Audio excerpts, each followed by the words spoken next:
தமிழக ஆம்னி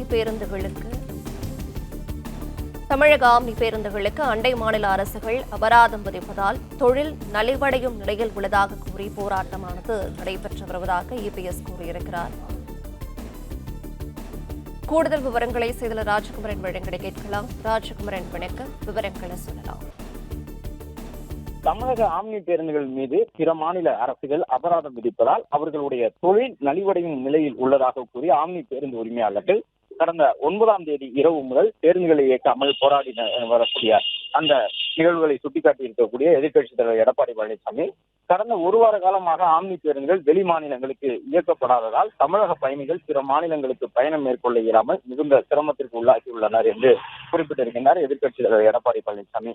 எனவே அரசினுடைய போக்குவரத்து துறை இனியும் காலம் தாழ்த்தாமல் உடனடியாக ஆம்னி பேருந்து உரிமையாளர் சங்க நிர்வாகிகளை அழைத்து பேசி சுமூக தீர்வை ஏற்படுத்தி தமிழக மக்கள் தங்களுடைய பயணங்களை மேற்கொள்ள வழிவகை செய்ய வேண்டும் என்று எதிர்க்கட்சித் தலைவர் எடப்பாடி பழனிசாமி தமிழக அரசுக்கு வலியுறுத்தி இருக்கின்றார்.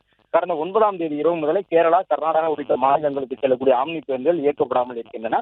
பிற மாநில அரசுகள் விதித்திருக்கக்கூடிய வரிகள் காரணமாக ஆம்னி பேருந்து உரிமையாளர்கள் இந்த போராட்டத்தை நடத்தி வரக்கூடிய சூழ்நிலையில் உடனடியாக போராட்டத்தை ஒத்திவைக்கக்கூடிய வகையிலே தமிழக அரசு உரிய முடிவெடுத்து அறிவிக்க வேண்டும், அதற்கான நடைமுறைகளை தொடங்க வேண்டும் என்று வலியுறுத்தி இருக்கின்றார்.